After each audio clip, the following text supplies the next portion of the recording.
Estimados estudiantes, sean bienvenidos. Corresponde en esta oportunidad presentar en la tutoría 3 los conceptos generales de riesgos de las entidades financieras. ¿Por qué es importante conocer sobre los riesgos de las entidades financieras? Bueno, bien sabemos que las entidades financieras tienen un papel fundamental en las economías de los países, desempeñan una transformación importante en la captación de los plazos, dadas las captaciones que realizan de recursos, y la colocación de créditos e inversiones. Las entidades financieras tienen que hacer frente a sus compromisos, a sus obligaciones de pago, lo cual contribuye a que el sistema tiene que ser estable y eficiente en su funcionamiento, ¿verdad? En su totalidad, pues para que los mercados evolucionen de la mejor manera. También es conocido que hay una interrelación bien importante. En los últimos años se ha dado esa interrelación, lo cual acrecienta la complejidad en los riesgos que administran las entidades financieras. Em, También esa sofisticación e incertidumbre que se presenta en los mercados financieros conlleva a que las entidades tengan un potencial de deterioro en el valor de las entidades. De ahí la importancia y la necesidad de implementar dentro de sus organizaciones un proceso adecuado que permita equilibrar la relación de los beneficios que esperan según las estrategias comerciales que han creado, pero también la aceptación de los niveles de riesgos que tienen en su administración, ya que la idea es que la identificación de los riesgos les permitan tomar alternativas de respuestas y mejora en la toma de decisiones. Tenemos este primer concepto de riesgo, que es la posibilidad de pérdidas económicas debido a eventos adversos. Es decir, toda actividad económica conlleva un riesgo, aunque sea mínimo, pero existe.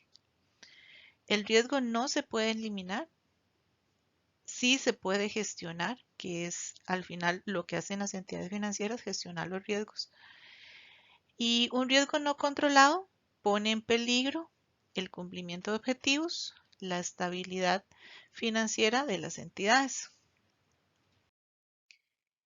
Este concepto de riesgo inherente es importante conocerlo, ya que el riesgo hay que conocerlo desde su forma intrínseca debido a las condiciones naturales y es un riesgo que resulta imposible separar. Es decir, está adherido, es intrínseco a la naturaleza como tal. Entonces, cuando se evalúa, no se tiene que considerar el efecto o el impacto de la mitigación a la hora de gestionar dicho riesgo. El riesgo inherente puede cambiar como resultado de cambios de las propias entidades por cambios en el entorno.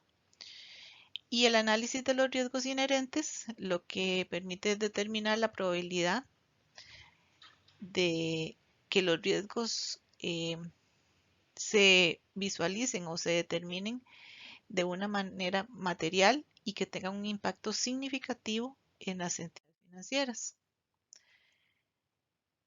Es importante conocer también estos conceptos: capacidad de riesgos, tolerancia al riesgo y apetito al riesgo. Podemos observar en la imagen del lado izquierdo que capacidad de riesgo es el nivel máximo de riesgo que una entidad es capaz de asumir en función de su gestión integral de riesgo, las medidas que tiene para controlar, las limitaciones regulatorias que se tienen, la base de capital y otras variables que se consideran de acuerdo con sus características. La tolerancia se refiere al nivel máximo de riesgo que la entidad puede o está dispuesta a soportar. Y el apetito al riesgo es el nivel de riesgo y los tipos de riesgos que una entidad o grupo o conglomerado financiero están dispuestos a asumir. Otro concepto importante es el riesgo de crédito. El riesgo de crédito es uno de los más relevantes que administran las entidades financieras. Se refiere a la posibilidad de pérdidas económicas debido al incumplimiento de las condiciones pactadas por parte del deudor, del emisor o de la contraparte.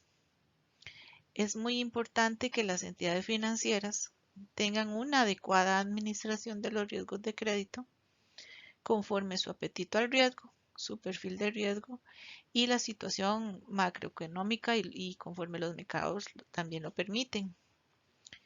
De ahí la importancia de que las entidades tengan claramente definidas políticas y procesos prudentes para identificar, cuantificar, evaluar, vigilar, informar y controlar el riesgo de crédito. Tenemos los conceptos de riesgos de mercado, los riesgos de mercado consideran dos tipos, los riesgos de tasas de interés y los riesgos de tipo de cambio. Los riesgos de tasas de interés tiene que ver con la posibilidad de que una entidad financiera tenga pérdidas en una operación financiera a partir de los cambios que se den en las tasas de interés asociadas. Acordémonos que las entidades financieras tienen dos tipos de tasas de interés, las tasas activas y las tasas pasivas. Tienen que crear los mecanismos para considerar tanto las tasas que se definan para los pagos de las obligaciones de las captaciones, como las tasas que cobran por los créditos que otorgan y por las tasas que reciben de las inversiones que hacen. De ahí la importancia de la administración en la colocación que hagan de sus disponibilidades. El riesgo de tipo de cambio tiene que ver con las fluctuaciones en el valor que se da en las monedas extranjeras que tienen las entidades financieras. Es decir, que por variaciones que se puedan dar en los tipos de cambio, se pueden disminuir los ingresos o aumentar los gastos por los pasivos que tienen en operaciones que tienen en monedas diferentes a la moneda local. El riesgo de crédito, perdón, de liquidez, es aquel que tiene que ver con la cantidad de efectivo, ¿verdad?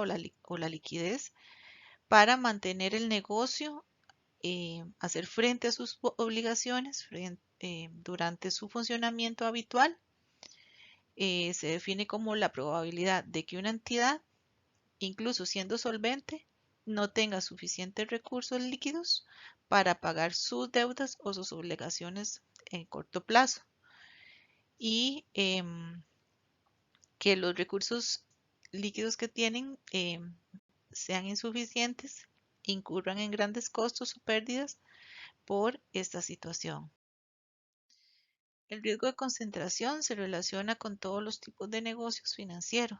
Es aquel que surge a partir de la concentración de las operaciones en determinados tipos de contrapartes. Un ejemplo puede ser brindar crédito a un sector particular mayormente, ¿verdad? A muchos individuos que tienen características similares, con la misma edad, el mismo tipo de trabajo, o brindar, por ejemplo, créditos hipotecarios en una zona geográfica que tal vez tenga situaciones de riesgo importantes. Y otros casos de excesiva concentración se pueden presentar cuando se compran, por ejemplo, bonos de un solo tipo, como puede ser solo bonos de gobierno, o las carteras empresariales están concentradas en actividades económicas particulares o solo concentrada en algunos deudores grandes. El riesgo de intragrupo, bueno, este tiene que ver cuando hay compañías que se interrelacionan entre sí, ¿verdad? Tienen negocios particulares entre sí y operan bajo una figura de conglomerado o grupo financiero y considera la exposición de las partes que conforman el grupo y que podrían afectar a toda la corporación. Un ejemplo es que si un grupo financiero se desenvuelve bajo tres diversos negocios, por ejemplo,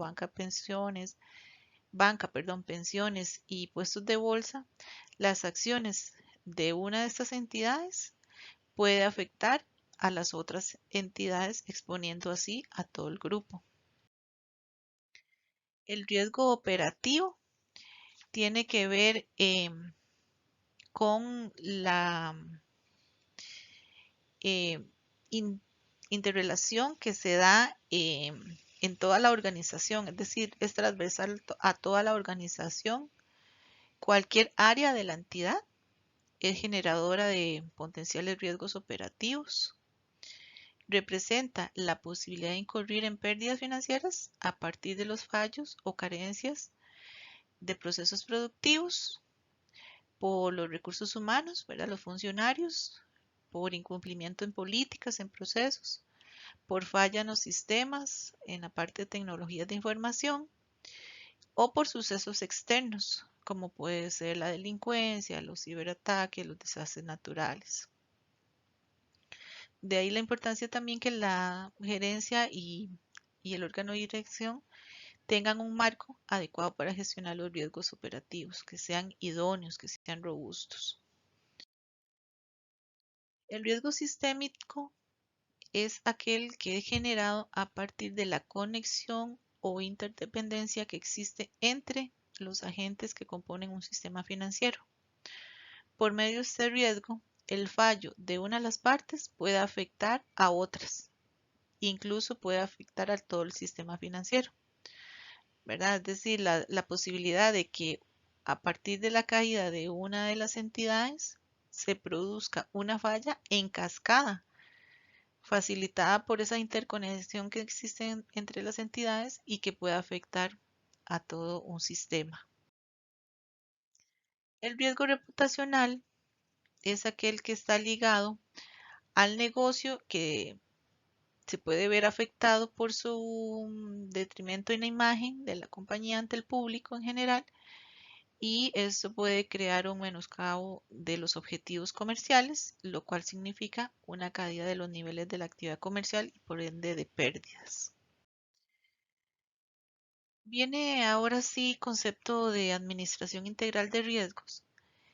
Este se define como un proceso por medio del cual una entidad financiera identifica, mide, evalúa, monitorea, controla, mitiga y comunica los distintos tipos de riesgos a los que está expuesta. Es decir, es responsabilidad de las entidades financieras contar con un proceso de administración integral de riesgos formal, que sea integral y que sea continuo, de acuerdo con la naturaleza de la entidad, la complejidad, el volumen de sus operaciones, así como su perfil de riesgo. El proceso de administración integral de riesgos tiene que ser aprobado por el órgano de dirección, aplicado por la alta gerencia y en general debe definir un conjunto de objetivos, de políticas, de procedimientos con la documentación adecuada que permita pues que todo el mundo conozca, todo el personal conozca toda esta documentación, dotar precisamente de personal con la competencia, la experiencia necesaria para cumplir con los roles de responsabilidad que se definan y también contar con una infraestructura necesaria para la ejecución apropiada de este proceso. En particular aquellos que tienen que ver con los sistemas de información, bases de datos que permitan generar la información adecuada para la toma de decisiones. El proceso de administración integral de riesgos considera la totalidad de los riesgos relevantes a los que está expuesta una entidad financiera y la interrelación que se da entre estos.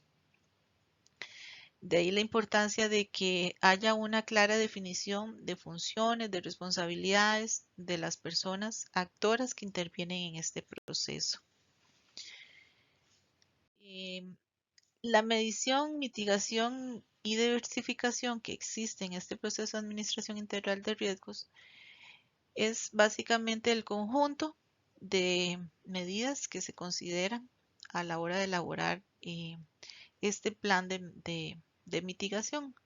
La medición del riesgo se refiere al conjunto de métodos, técnicas, herramientas, estimaciones que realiza la entidad para evaluar tanto de forma cuantitativa como cualitativa los niveles de riesgos a los que está expuesta, dimensionarlos y crear estas medidas de mitigación de riesgos. Las medidas de mitigación se refieren a todas aquellas acciones, estrategias que se toman de forma anticipada que permiten disminuir de alguna manera o reducir el efecto negativo que provocan los riesgos cuando se manifiestan. Una entidad financiera realiza una diversificación de riesgos cuando distribuye sus inversiones en diferentes tipos de activos. De acuerdo con ese concepto, invertir en diferentes tipos de activos le permite pues tener una menor posibilidad de riesgos. La administración integral de riesgos es importante que las entidades consideren dentro de sus estrategias esa alineación que tiene que haber eh, entre los sistemas, las políticas, los procesos, el apetito de riesgo y la capacidad de situaciones de tensión. Es decir, las mismas entidades deben crear esas metodologías para gestionar los riesgos, conforme también la importancia sistémica que tienen, el apetito de riesgo que tienen y situaciones macroeconómicas y de mercados que también son importantes considerar. Dentro de este marco de administración de riesgos, es importante también considerar la valoración de instrumentos, la medición a través de modelos, límites de exposiciones, pruebas de tensión, simulación de escenarios, contar con los recursos humanos y materiales acordes con el tamaño de la entidad, la estrategia del negocio, el perfil de riesgo. Finalmente, podemos decir que la administración integral de riesgos propicia la alineación entre el riesgo aceptado, la estrategia para identificarlo, seleccionar alternativas de respuesta y mejorar la capacidad de toma de decisiones, la utilización del capital en función de las necesidades reales de la entidad y pues desarrollar un proceso de administración integral de riesgos suficiente para controlar de alguna manera los potenciales cambios que se den eh, adversos en el mercado y que podría estar exponiendo a las entidades en sus operaciones activas y pasivas. Espero les haya quedado claro. Muchas gracias.